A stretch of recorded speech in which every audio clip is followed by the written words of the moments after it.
two more sponsors from Wilmington High School. Would our sponsors please introduce themselves and what they sponsor? Hi, I'm Mrs. Morrison. I'm co-sponsor of the senior class. With me, I'm Miss Mosier. Wonderful. Why did you two want to become a sponsor for the senior class? I think it's because we've been at the school for a really long time and wanted to lead the senior class with their graduation because it's a big moment and I think it's a lot of fun to watch them walk across the stage. So it's important to make sure that they're organized and know what to do. I think we work well together. Yep. And we've been friends for years and years, so it was nice to do a sponsorship with somebody you know. Do you sponsor what has a typical meeting setting? You meet with the kids, or you just make decisions on your own? Well, we meet with the kids not too many times a year, a few times to make big decisions like senior t-shirts and senior class, like the senior night theme, senior gift, things like that. Sometimes we have to take the reins, but give them some options. Most of the time with the fundraiser ideas, but they do everything. It's all student-led. They come up with their own senior favorites. They come up with their own senior gift designs. It's all through them. What are your core values as sponsors? I think we want to make sure that the seniors get what they want. Now, to the best of their ability. We can't give them a day off. But we can give them, if they want a shirt and t-shirt design, we'll definitely go to bat for them and fight administration to make sure that they can have what they want and have a good time because it's their last year. Yeah. How do you view the relationship between academics and extracurricular or athletics? I think here at Wilmington, we have a really hard time because our students are involved in so many activities. So when we do have our meetings, we have to be very selective. It has to be short, it has to be simple, and we have to get as many decisions done as we can because we have athletes, we have extracurriculars like Scholastic Bowl and speech, and they're in so many different things that they're in too many different directions. I think that's our hardest part. Yeah. How do you develop a community around your group? We just kind of put it out there and let them know it's not, like a huge commitment. But they get to be in charge of things for their senior year, which is exciting and important to them. And so we bring them together and we, have them discuss and kind of do majority votes and, just kind of let them lead as much as possible. Are there any off-season exceptions or dates where you guys don't meet generally throughout the year? Oh, we try not to meet in December because it's so busy and it's the Yeah. holiday. We try definitely not to meet in May because they're getting ready to, we should be done by then. Yeah. If we're not done planning, then something went wrong. So those are the big ones so that they can still enjoy. I think in total we have about 5, maybe 7 meetings a year. It's just to organize. Cool. How do you typically manage the meetings? But we do vote, it's majority rule, so unfortunately, if we only have 12 people show up, it's the majority out of the 12 that make the decision of whatever we're doing that day. We do have a Google Classroom so that they are aware of when the meetings are, and if they miss, they can still chime in with a decision. And then it's all up to them, and if they're busy, then we change the meeting date. We're very lenient about that. Yeah, we usually try to pick something that, is not filled up by anything else, Mhm. or that we know that's, a lot of things are gonna be going on during Wildcat time.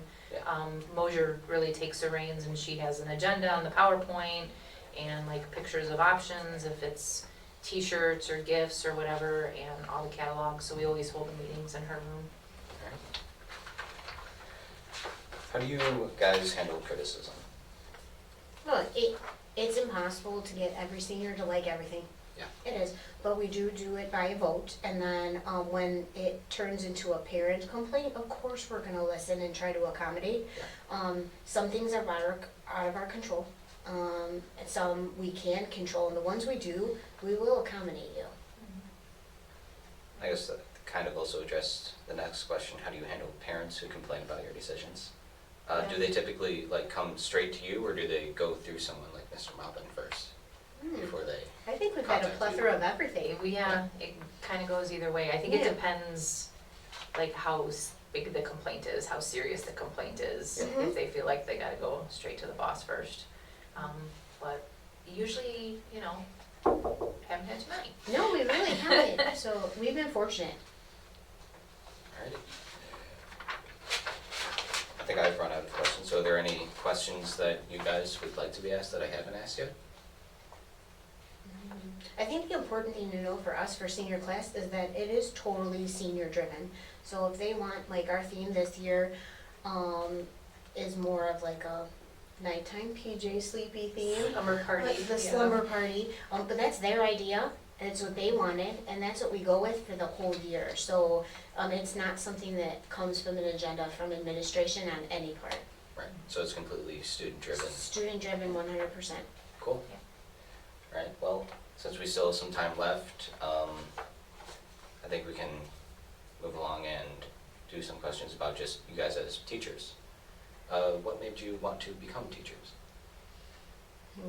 It's a good question. It was so long ago, I can't remember. I mean, it's been a long time. I became a teacher because I love history.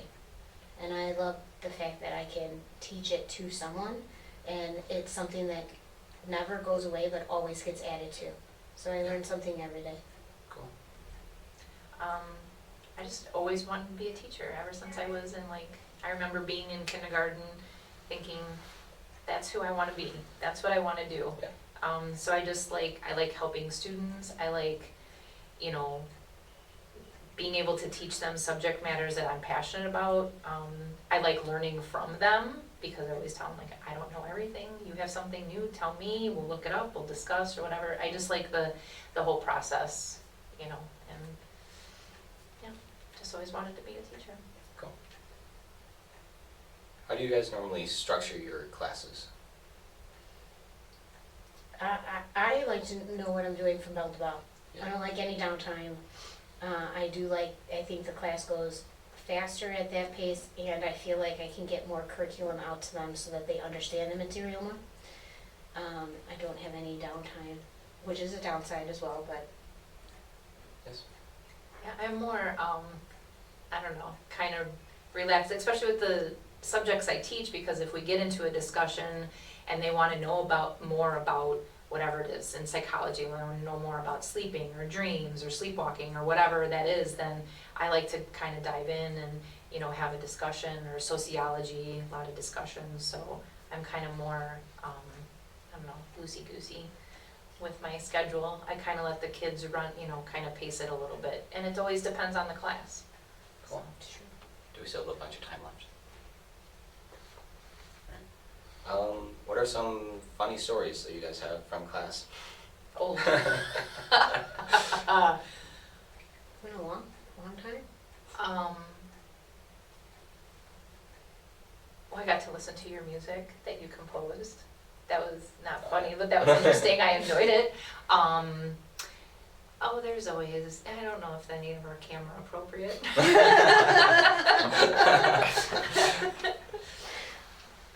It's a lot of characters we have here. Yes, we do. In high school, so It keeps us on our toes. never boring. You know it is never boring. Alright. Well, that concludes our interview. Thank you for joining us. Thank you. Thank you.